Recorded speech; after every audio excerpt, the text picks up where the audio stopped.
Commander Jake Morrison walked slowly across the bridge of the USS Valiant. The ship was the biggest and strongest vessel in Earth's new space fleet. Outside the large windows, stars filled the black space like tiny diamonds scattered on dark cloth. Jake had been watching those stars for 3 years now. Ever since Earth built its first real warships, the year was 2387, and humans had only learned to travel faster than light 20 years ago. Before that, they could only dream about reaching other worlds. Now they had ships that could cross the galaxy in days instead of centuries. But Earth's leaders had made a smart choice. They decided to stay hidden and watch other alien races from far away. Jake was 42 years old and had served in Earth's military for most of his adult life. He had fought in the last war between Earth's nations before they finally united. Now he commanded the most advanced warship humans had ever built. The USS Valiant was 3 miles long and carried enough weapons to destroy a small moon. Lieutenant Amy Rodriguez sat at her station near the front of the bridge. She was 28 years old and one of the best communication officers in the fleet. Her job was to listen for signals from space and make sure the ship could talk to other vessels. She had been doing this work for 5 years and had never heard anything like what came through her equipment that morning. "Commander," Amy said, her voice sounding worried. "I'm getting a strange signal. It's not from any of our ships or colonies." Jake turned toward her station. "What kind of signal?" "It's weak, but it's definitely coming from outside our solar system. The pattern looks like a distress call, but I can't understand the language." Captain Lisa Warner moved closer to look at Amy's screen. Lisa was Jake's second in command and had been his friend for 15 years. She was smart and brave, and Jake trusted her more than anyone else on the ship. "Can you clean up the signal?" Lisa asked. Amy's fingers moved quickly over her controls. "I'm trying, but it's very far away." "Maybe from the other side of the galaxy." Jake felt his heart beat faster. For decades, humans had wondered if they were alone in the universe. 20 years ago, they got their answer when they first detected alien radio signals. But Earth's government had decided to keep quiet and learn about other races before making contact. "Put it on the main speakers," Jake ordered. The bridge filled with a strange sound. It was clearly a voice, but speaking words no human had ever heard. The tone was desperate and frightened. Even without understanding the language, everyone on the bridge could tell that someone was in terrible trouble. "How long to get a translation?" Jake asked. "The computer is working on it now," Amy replied. "But this is completely different from any language in our database." "It might take an hour or more." Jake nodded and turned to the tactical officer. "Lieutenant Ben Parker, what's our current position?" Ben was a young man from Texas who had joined the fleet right after finishing school. He was excellent at reading space maps and understanding ship movements. "We're on Patrol Route 7, about 2 light years from Earth. All other ships in the fleet are at least 6 hours away. Keep monitoring that signal," Jake told Amy. "I want to know the moment you have a translation." For the next hour, the bridge crew worked quietly while the ship's computers tried to understand the alien message. Jake paced back and forth, thinking about what this could mean. If someone was calling for help, Earth might have to decide whether to reveal themselves to the galaxy. Finally, Amy straightened up at her station. "Commander, I have a translation." "You're not going to like this." Jake moved to stand behind her chair. "Let me hear it." Amy pressed a button, and the alien voice came through the speakers again. This time, the computer translated the words into English. The message was even worse than Jake had feared. "This is Commander Zix of the Zephyrian Coalition. We are under attack by the Kethver Empire. They have destroyed most of our fleet and are moving toward our homeworld. We have maybe 2 days before they arrive. Any ships that can hear this message, please help us. We are sending our location. This may be our last transmission." The bridge fell silent. Jake felt cold as he realized what they had just heard. Somewhere in the galaxy, an entire civilization was about to be destroyed by an enemy they couldn't fight. "Can you get more information about these Kethver?" Jake asked. Amy worked at her station for several minutes before answering. "I'm picking up more signals from the same area. It looks like there's a big war happening. The Kethver Empire has been conquering star systems for years. They take everything and kill anyone who fights back. Lisa moved to stand next to Jake. What do we do? Jake looked at his friend and saw the same question in her eyes that was in his own mind. Earth had a small but powerful fleet. They had stayed hidden for 20 years, but now they had to decide if they would help strangers fight a war that wasn't theirs. Get me Admiral Hayes on Earth, Jake ordered. It took 10 minutes to establish a secure connection with Earth's military headquarters. Admiral Robert Hayes appeared on the main screen. He was an older man with gray hair and serious eyes. He had been fighting wars for longer than Jake had been alive. What's the situation, Commander? The Admiral asked. Jake quickly explained about the distress call and what they had learned about the Kethver Empire. Admiral Hayes listened without interrupting, but his face grew darker with each detail. How far away is this battle? Hayes asked. About 400 light-years, Amy reported. The Kethver fleet is huge, maybe 1,000 ships or more. Hayes was quiet for a long moment. And our fleet? 230 ships total, Jake answered. But our technology is different from theirs. We might have advantages they don't expect. This is a big decision, Hayes said. If we help these Zephyrians, we'll be announcing to the galaxy that Earth exists. There's no going back from that. Jake nodded. I understand, sir. But if we don't help, and the Kethver win, they might come looking for new worlds to conquer. Earth could be next. Hayes studied Jake's face through the screen. What's your recommendation, Commander? Jake looked around his bridge at his crew. Amy was still listening to the alien signals. Lisa was studying tactical information. Ben was calculating jump distances. All of them were ready to follow him into battle if he asked. I think we have to help them, Jake said. It's not just about saving the Zephyrians. It's about stopping an empire that wants to conquer the galaxy. If we wait, we might not get another chance. Hayes nodded slowly. Very well. Assemble the fleet. We're going to war. The connection ended, leaving Jake alone with his thoughts. In a few hours, Earth's entire space fleet would jump across the galaxy to fight aliens they had never met. It was the biggest risk humanity had ever taken. Amy, send a message to the Zephyrians, Jake ordered. Tell them help is coming. Amy's fingers moved over her controls. What should I say? Jake smiled for the first time since hearing the distress call. Tell them the Earth Defense Fleet is on its way. And tell them not to give up hope. As the USS Valiant prepared to jump to hyperspace, Jake looked out at the stars one last time. When he saw them again, everything would be different. Earth was about to take its place in the galaxy, and there was no telling what would happen next, but Jake knew one thing for certain. Humanity would not let an entire civilization die without a fight. The stars were calling, and Earth was ready to answer. Commander Jake Morrison stood in the war room aboard Unity Station, the massive space platform that orbited Earth. The room was filled with the most important military leaders from around the planet. Large screens showed star maps and enemy fleet positions. The air felt heavy with the weight of the decision they were about to make. Admiral Robert Hayes walked to the center of the room. He was 65 years old and had commanded Earth's military forces for the past decade. His gray hair and lined face showed the stress of leading humanity through its first years as a spacefaring civilization. Ladies and gentlemen, Hayes began, we face the most important decision in human history. The Zephyrian Coalition has asked for our help against the Kethver Empire.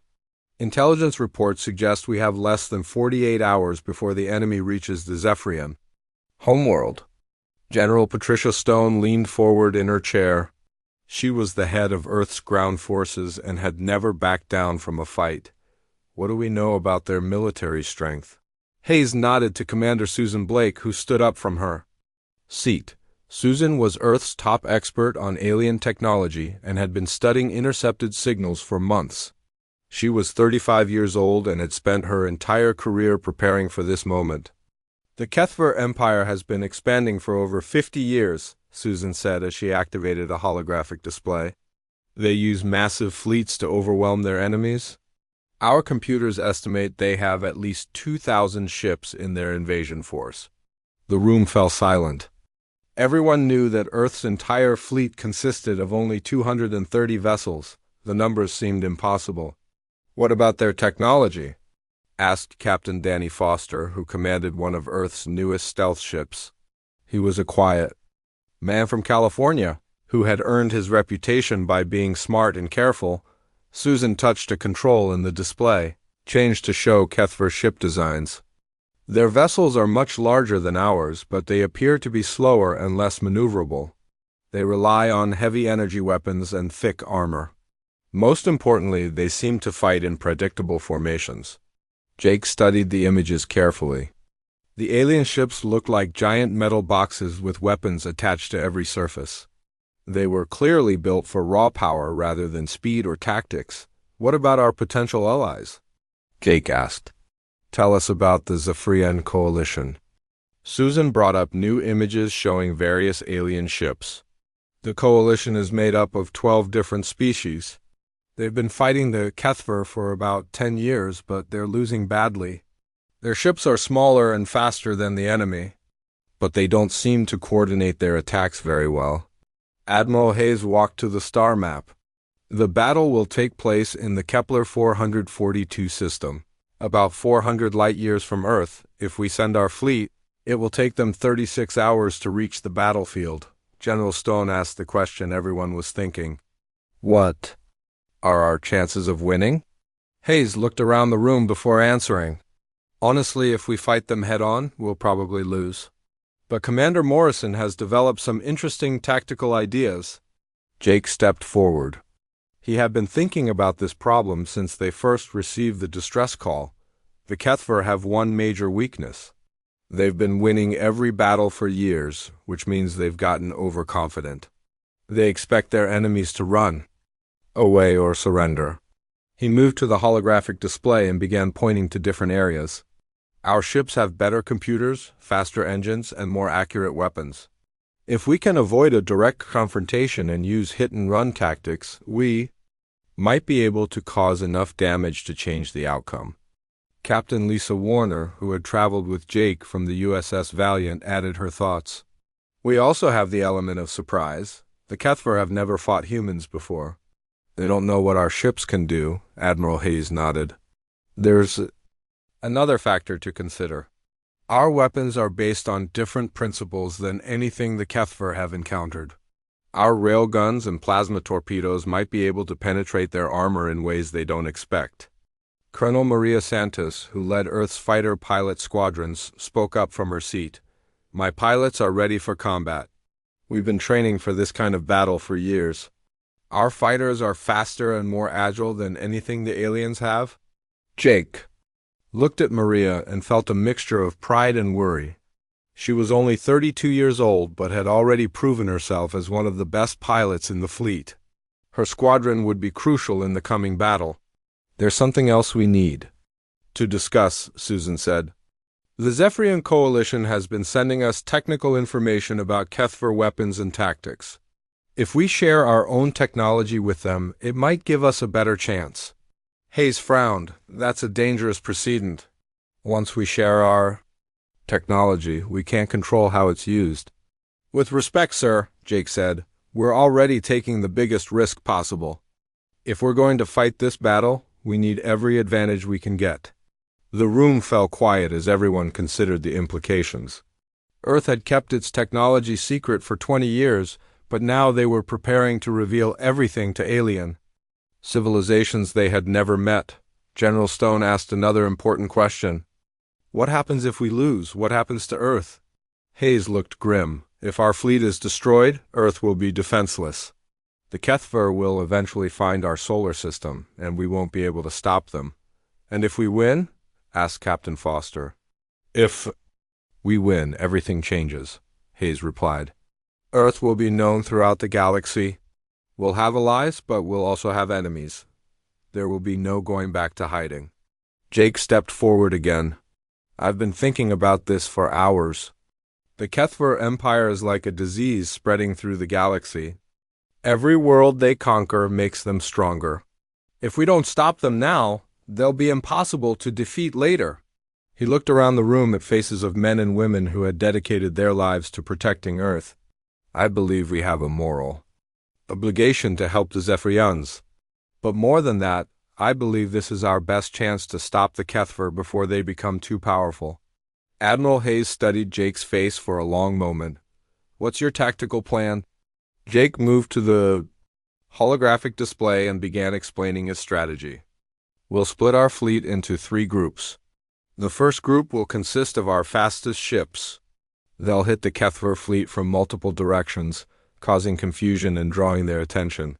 He pointed to different areas of the star map. The second group will be our heavy cruisers and battleships. They'll work with the Zephyrian fleet to attack the enemy's main formation. The third group will be our stealth ships and fighters. They'll target the Kethver command vessels and try to disrupt their communications. Colonel Santos nodded approvingly. It's risky, but it might work. The key will be coordination between all 3 groups. That's where our advanced communication systems give us an advantage, Jake explained. We can coordinate attacks across the entire battlefield in real time. The Kethver won't be able to react fast enough. Hayes walked to the center of the room again. I want everyone to understand what we're deciding here. If we vote to send the fleet, we're committing humanity to a war that could last for decades. If we vote not to send the fleet, we might be condemning billions of innocent beings to death or slavery. The room was silent for several minutes as everyone thought about the decision. Finally, General Stone spoke. I vote to send the fleet. We can't let the Kethver continue conquering the galaxy. One by one, the other leaders voiced their agreement. When the vote was finished, it was unanimous. Earth would go to war, Admiral. Hayes looked around the room one final time. Very well. Commander Morrison, you have operational command of the fleet. Colonel Santos, prepare your pilots for combat. Captain Foster, get your stealth ships ready for reconnaissance missions. Jake felt the weight of responsibility settling on his shoulders. In less than 2 days, he would be leading humanity's entire space fleet into battle against an enemy they had never fought before. When do we leave? Asked Captain Warner. Hayes checked his watch. Fleet departure is scheduled for 0800 hours. Tomorrow, that gives us 18 hours to make final preparations. As the meeting ended and people began to leave, Jake remained standing by the holographic display. He studied the star map, trying to memorize every detail of the battlefield where humanity's future would be decided. Susan Blake approached him. Commander, I wanted to give you this. She handed him a datapad. It contains everything we know about Kethver technology and tactics. It's not much, but it might help. Jake took the pad and nodded. Thank you. Every advantage helps. As Jake left the war room, he looked out through the station's windows at Earth spinning slowly below. In 36 hours, he would be 400 light-years away, fighting for the survival of species he had never met. But he would also be fighting for the planet that had given birth to humanity. And all their dreams of reaching the stars, the decision had been made. Earth was going to war. Commander Jake Morrison stood on the bridge of the USS Valiant as Earth's entire battle fleet prepared to jump to hyperspace. Through the massive windows, he could see dozens of ships spread across the darkness of space. The sight filled him.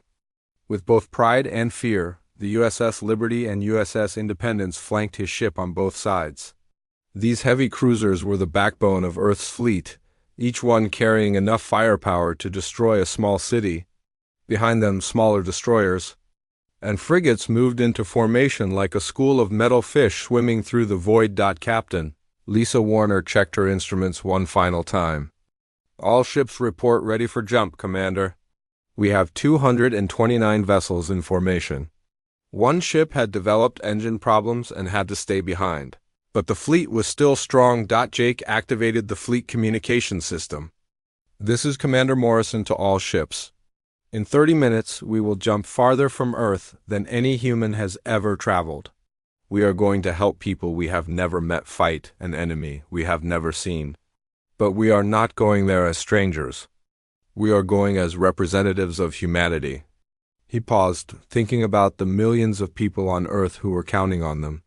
Some of you may not come home from this battle, but know that your sacrifice will be remembered for as long as humans exist. Today we take our place among the stars. Captain Danny Foster listened to the speech from the bridge of the USS Ranger. His ship was one of Earth's newest stealth vessels, designed to slip through enemy defenses without being detected. Danny had handpicked his crew from the best technicians and engineers in the fleet. "How are our stealth systems?" Danny asked. His chief engineer, "Running at full power, Captain. The Kethver won't be able to see us coming until we're right on top of them." The engineer was a young woman named Kelly Wright, who had designed many of the ship's advanced systems herself. Danny nodded. His ship would be part of the first wave of attacks, gathering intelligence and striking at enemy weak points. It was dangerous work, but Danny had been preparing for it his entire career. On the carrier USS Eagle, Colonel Maria Santos walked through the hangar bay where her fighter pilots were making final preparations. The hangar was filled with sleek fighter craft, each one capable of incredible speed and maneuverability. The pilots were young men and women from all over Earth, united by their skill and courage. "Listen up, everyone," Maria called out. "We're going into battle against an enemy that has conquered dozens of worlds. They think they're invincible. Today, we're going to prove them wrong." Lieutenant Ryan Adams, one of her squadron leaders, raised his hand. "Colonel, what if their ships are too big for our weapons to damage?" Maria smiled. "Then we'll find their weak spots and hit them until they break. Human pilots have always been the best in the solar system. Now we get to show the galaxy what we can do." Back on the USS Valiant, Jake received reports from all sections of the fleet. The heavy battleships were ready with their massive rail guns. The support ships had loaded their experimental weapons.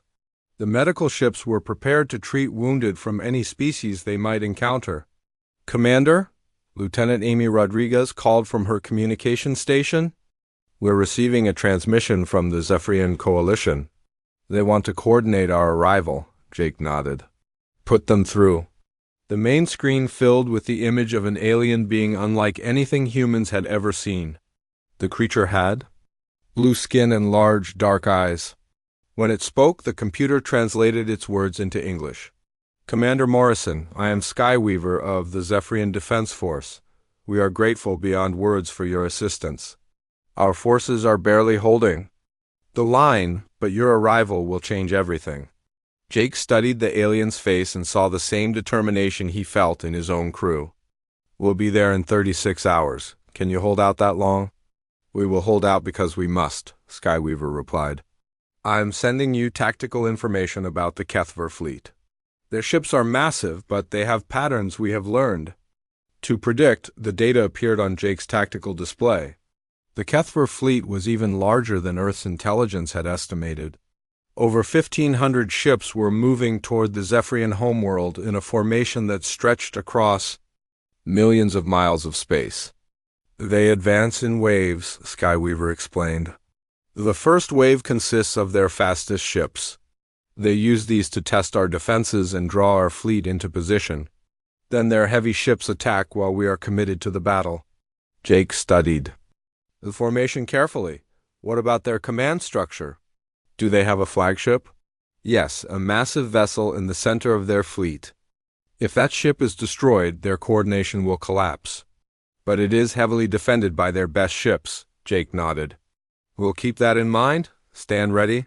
Skyweaver, help is coming." The transmission ended, leaving Jake alone with his thoughts. In a few hours, they would be in hyperspace, traveling to a battlefield 400 light-years from home. There would be no way to communicate with Earth once the battle began. "All ships, prepare for hyperspace jump," Jake announced throughout. The fleet crew secured equipment and checked their safety systems.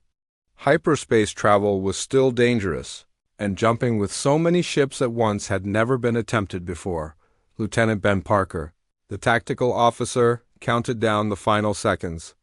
"Jump in 10.9.7.6.5 4.3.1 Jump." Space twisted around the fleet as they entered hyperspace. The stars disappeared, replaced by swirling colors that hurt to look at directly. The USS Valiant shuddered as it was pulled through dimensions that human science Barely understood. Jake felt his stomach lurch as the ship accelerated to speeds that made light seem slow. Around him, his crew worked calmly despite the strange sensations. They had trained for this moment and knew what to expect. The journey through hyperspace took 36 hours. During that time, Jake met with his senior officers to refine their battle plans. They studied the Zephyrian data and looked for weaknesses in the Kethver formation. Captain Warner suggested dividing their stealth ships into smaller groups. If we attack from multiple directions, we can confuse their sensors and make it harder for them to coordinate their defenses. Jake agreed. Captain Foster's ships will handle reconnaissance.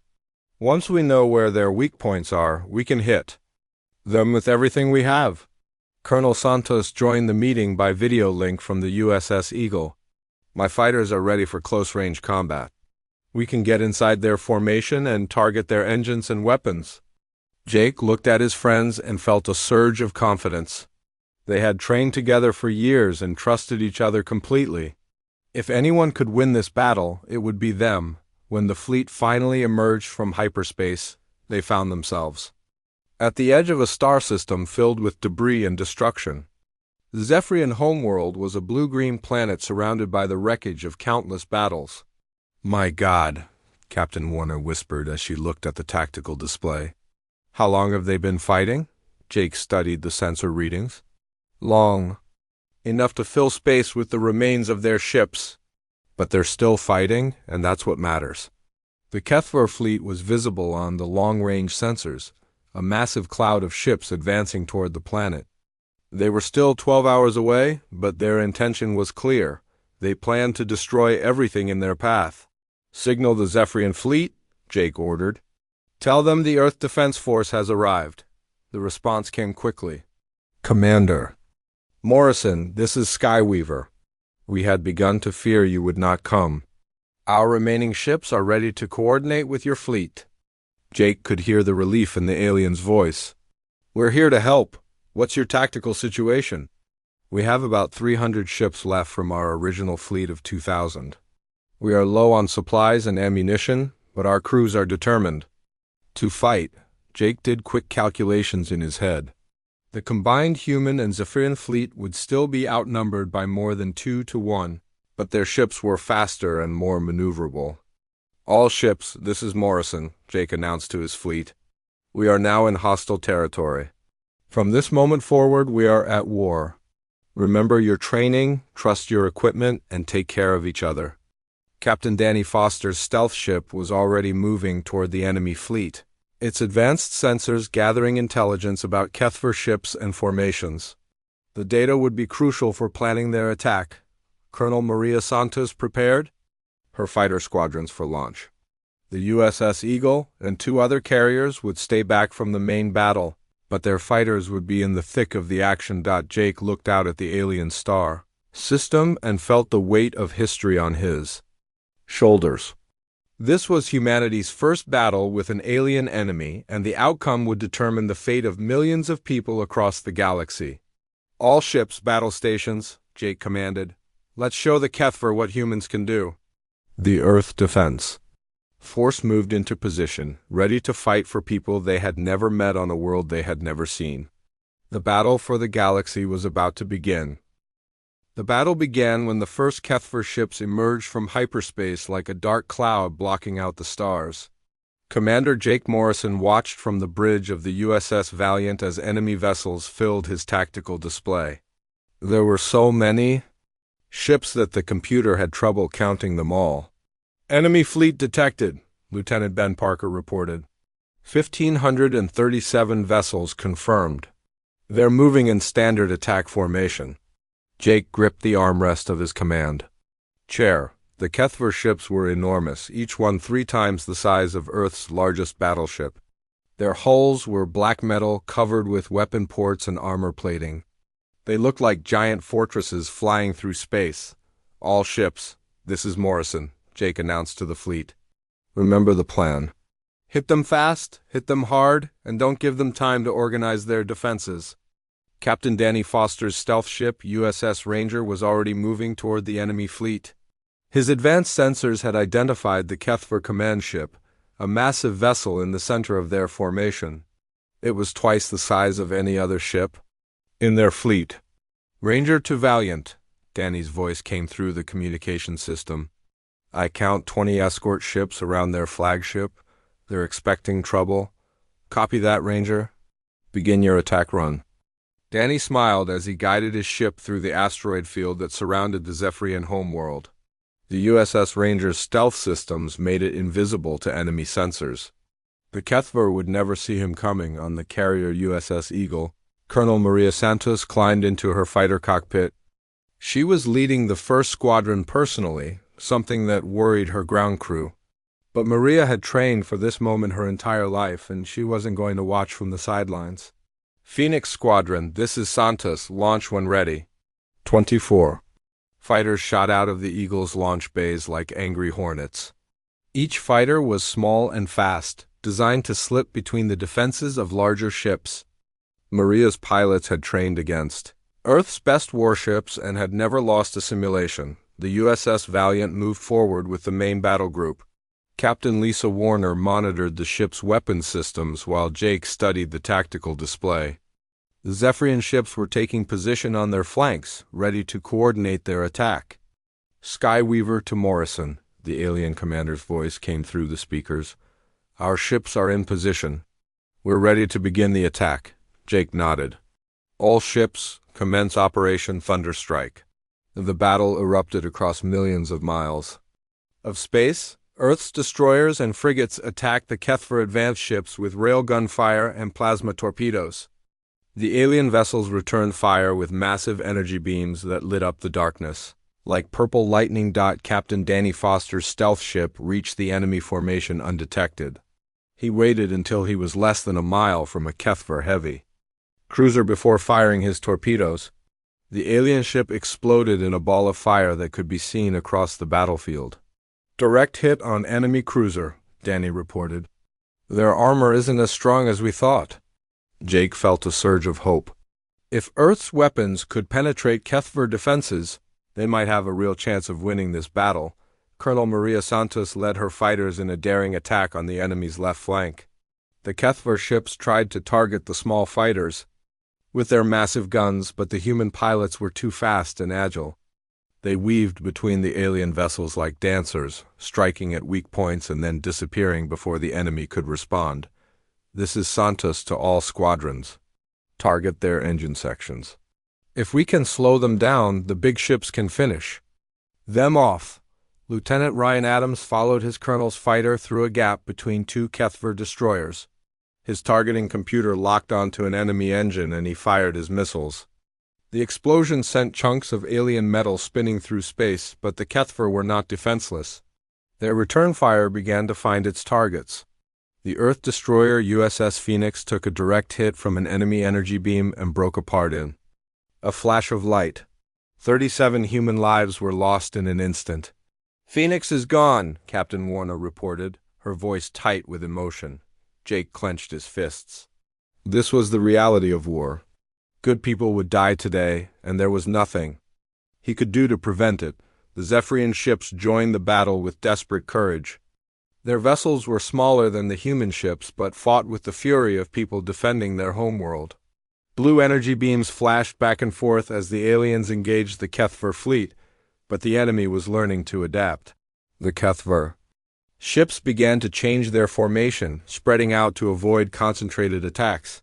Their commander was smart and experienced, and he was starting to counter Earth's tactics. "Enemy ships are adjusting their formation," Ben Parker reported. "They're trying to surround our fleet." Jake studied the tactical display and realized the Kethver were trying to trap them. If the enemy succeeded, the human and Zephyrian ships would be surrounded and destroyed. "All ships, implement Plan Charlie," Jake ordered. "Break formation and attack independently." The Earth fleet scattered across the battlefield like seeds in the wind.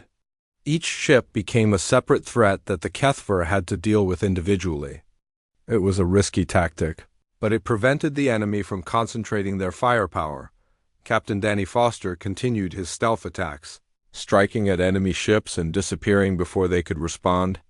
His crew had destroyed 6 Kethver vessels, but there were still hundreds more.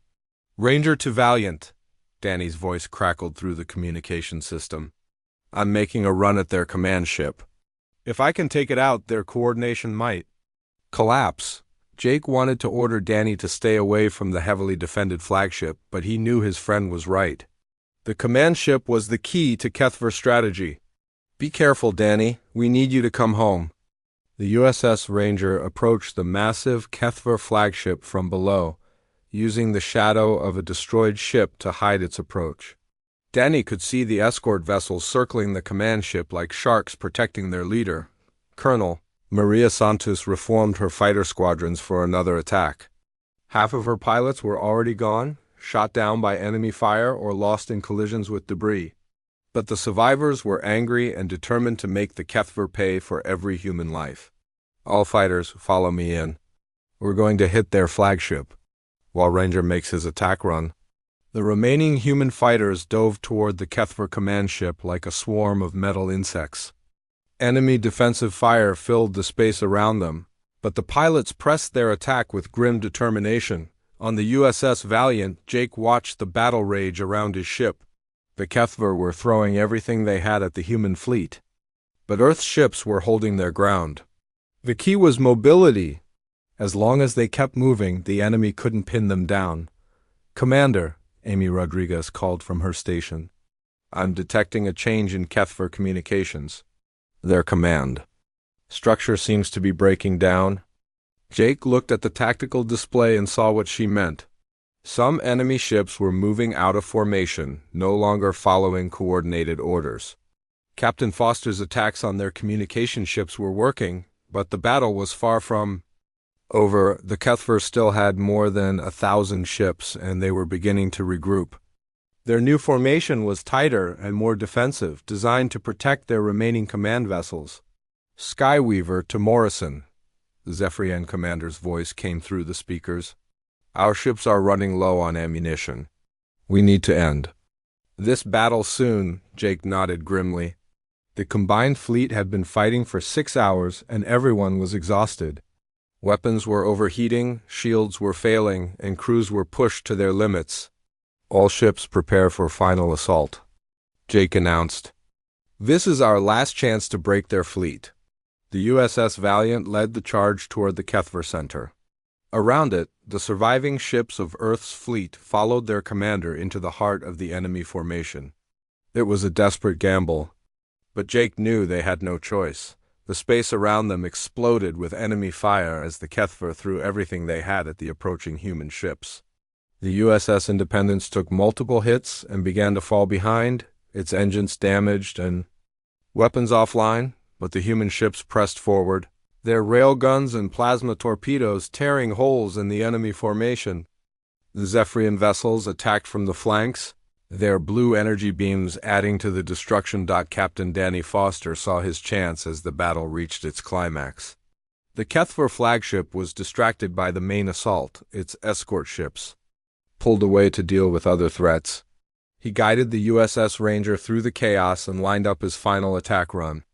This is for Earth, Danny whispered as he fired every torpedo his ship carried. The explosions lit up space like a new sun as the Kethver command ship broke apart. Secondary explosions rippled through its hull as ammunition stores detonated. In seconds, the massive vessel was nothing but expanding debris across the battlefield. Kethver ships began to retreat as their command structure collapsed. Without orders from their flagship, individual captains made the decision to save their own vessels rather than continue the fight. Jake watched in amazement as the tide of battle turned. The enemy fleet that had seemed invincible just hours ago was now breaking apart and fleeing toward hyperspace. All ships, pursue the retreating enemy, Jake ordered. Don't let them regroup. The destruction of the Kethver flagship sent shockwaves through the enemy fleet. Commander Jake Morrison watched from the bridge of the USS Valiant as alien ships began to retreat in all directions. Without their command ship to coordinate attacks, the Kethver formation fell apart like a broken puzzle. Enemy ships are scattering, Lieutenant Ben Parker reported. Most of them are heading for hyperspace jump points. Jake felt a surge of hope, but he knew the battle was not over yet. Many Kethver ships were still fighting, and some of their captains seemed determined to take as many human and Zephyrian vessels with them as possible. Captain Danny Foster's stealth ship, USS Ranger, had been badly damaged in the attack on the flagship. Emergency lights flickered on his bridge as his crew worked to repair critical systems. Ranger to Valiant, Danny's voice crackled through the communication system. We're alive, but barely. Engine power is down to 30%. Copy that, Ranger. Fall back to the support ships for repairs. Jake turned his attention to the main battle. The Zephyrian ships were pursuing the retreating Kethver fleet with fierce determination. After years of losing battles, they finally had a chance for revenge. Colonel Maria Santos led her remaining fighters in attacks on enemy ships trying to escape. Her squadron had lost half its pilots, but the survivors fought with the skill and courage that had made them the best in Earth's fleet. Santos to all fighters: target their engines, don't let any of them reach hyperspace. Lieutenant Ryan Adams followed his colonel's lead, his fighter weaving through the debris field that had once been the Kethver flagship. His weapons locked onto an enemy destroyer, and his missiles found their target. The alien ship exploded in a ball of fire, but even as the human and Zephyrian forces pressed their advantage, Jake knew they had to be careful. Desperate enemies could be more dangerous than confident ones. All ships maintain formation. Don't chase them too far from the planet. Captain Lisa Warner monitored the ship's status reports. Commander, we've taken damage to our port engines and forward shields. Engineering says they can repair the engines, but the shields will take hours. Jake nodded. The USS Valiant had been in the thick of the fighting, and it showed. Scorch marks from enemy energy beams covered the hull, and several weapon systems were offline. Across the battlefield, other human ships reported similar damage. The destroyer USS Phoenix was gone, and 3 other ships had taken critical hits. But they were still fighting, and that was what mattered. The Zephyrian Commander Skyweaver appeared on the main screen. The alien's blue skin was darker than before, showing signs of exhaustion, but his large eyes burned with excitement. Commander Morrison, your fleet has accomplished the impossible. The Kethver invasion force is broken. Our homeworld is safe. Jake felt a weight lift from his shoulders. What about the enemy ships that escaped? They are fleeing to their own territory, Skyweaver replied. Without their command structure, they will not be able to mount another attack for months, perhaps years. Lieutenant Amy Rodriguez looked up from her communication station. Commander, I'm receiving signals from across the galaxy. Word of the victory is spreading fast. Jake frowned. What kind of signals? Messages from other alien species. They're asking about Earth and our fleet. Some of them want to join an alliance against the Kethver. The implications hit Jake like a physical blow. Earth's secret was out. Humanity could no longer hide among the stars. Every alien civilization in the galaxy would soon know about the small blue planet that had helped defeat the mighty Kethver Empire. Admiral Robert Hayes appeared on the communication screen. His image transmitted from Earth. Despite the distance, his relief was obvious. Congratulations, Commander. You've not only saved an alien civilization, you've announced humanity's presence to the galaxy in the most dramatic way possible. Jake looked around his damaged bridge at the faces of his crew. They had all risked their lives for people they had never met, and now they were heroes to species they had never heard of. What are our orders, Admiral? Hayes was quiet for a moment before answering. The President and the United Earth Council are meeting now to discuss our next steps. But I can tell you this much, there's no going back. Earth is now a player in galactic politics. Commander Susan Blake joined the conversation from her position aboard the science vessel USS Discovery. During the battle, her ship had been analyzing Kethver technology and communications. Commander Morrison, I've been studying the enemy ships we captured. Their technology is actually less advanced than ours in many ways. They rely on brute force rather than innovation. Jake found this interesting but not surprising. What does that mean for the future? It means that other species have probably been limiting their own development because they were afraid of the Kethver. With their empire weakened, We might see rapid advances in galactic technology. Skyweaver's image appeared on the screen again. Commander Morrison, the Zephyrian Coalition formally requests that Earth join our alliance.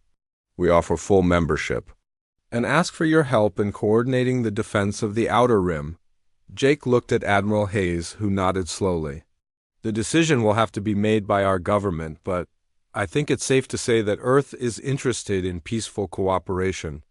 Colonel Maria Santos returned to the USS Eagle with her surviving pilots. The hangar bay that had been full of fighters just hours ago now seemed empty and quiet. Too many good pilots had been lost in the battle, but as Maria walked among her surviving squadron members, she saw something that filled her with pride. These young men and women had faced the most feared military force in the galaxy and emerged victorious. They would never be the same, but they had proven that humans belonged among the stars. Dr. Danny Foster's crew managed to repair the USS Ranger's engines, enough to return to the fleet. His ship had been damaged, but his successful attack on the HFY flagship had turned the tide of battle. Morrison to Foster, Jake's voice came through the communication system. How's your ship? She fly, but she won't be pretty for a while, Danny replied. We're ready to head home whenever you give the order. Jake smiled for the first time since the battle began. His friend had risked everything to destroy the enemy command ship, and his courage had saved thousands of lives over the next several hours. The combined human and Zephyrian fleets worked together to secure the battlefield. Rescue ships searched for survivors among the debris, while salvage teams collected examples of HFY technology for study. The final count showed that the HFY had lost over 800 ships, including their flagship and most of their command structure. The human fleet had lost 4 ships and over 200 crew members. The price had been high, but the victory was complete. As the USS Valiant prepared to jump back to Earth, Jake stood on his bridge looking out at the Zephyrian homeworld. The blue-green planet looked peaceful now, but he knew that billions of alien beings owed their freedom to the courage of human crews. Commander, Amy Rodriguez called from her station. We're receiving a transmission from Earth. It's being broadcast on all frequencies. The image of Earth's president appeared on the main screen. She was a woman in her 60s with gray hair and kind eyes, but her voice carried the authority of someone who spoke for all humanity. To Commander Morrison and the brave men and women of the Earth Defense Fleet, she began. You have made us proud today. You have shown the galaxy that humanity stands for freedom and justice, no matter where in the universe it is threatened. She paused, and Jake could see the emotion in her face. You left Earth as explorers and defenders. You return as ambassadors and heroes. The galaxy now knows that humans will not stand by while innocent people suffer. The transmission ended, leaving Jake alone with his thoughts. In just a few days, everything had changed. Earth was no longer alone in the universe, and humanity had taken its first steps toward becoming a galactic civilization. All ships prepare for jump to Earth, Jake announced to the fleet. As the USS Valiant entered hyperspace for the journey home, Jake reflected on what they had accomplished. They had saved an entire species from conquest and slavery. They had proven that human courage and ingenuity could overcome overwhelming odds. Most importantly, they had shown the galaxy that Earth was ready to take its place among the stars. The hyperspace journey gave Jake time to think about the future. The HFY Empire was weakened but not destroyed. There would be other battles, other challenges, and other opportunities to prove humanity's worth. When the fleet emerged from hyperspace at the edge of the solar system, Earth looked exactly the same as when they had left. But Jake knew that everything was different now. Humanity was no longer alone, and the galaxy would never be the same. The USS Valiant approached Earth's orbital stations, where thousands of people waited to welcome home their heroes. Jake looked forward to seeing his family and friends, but he also knew that this was just the beginning. Somewhere in the galaxy, the HFY Empire was planning its revenge. Other alien civilizations were deciding whether to trust humanity or fear it. The future was uncertain, but Jake was confident that whatever challenges lay ahead, humanity would face them with the same courage they had shown at the Battle of The Outer Rim Dob. As the USS Valiant docked at Unity Station, Jake made a promise.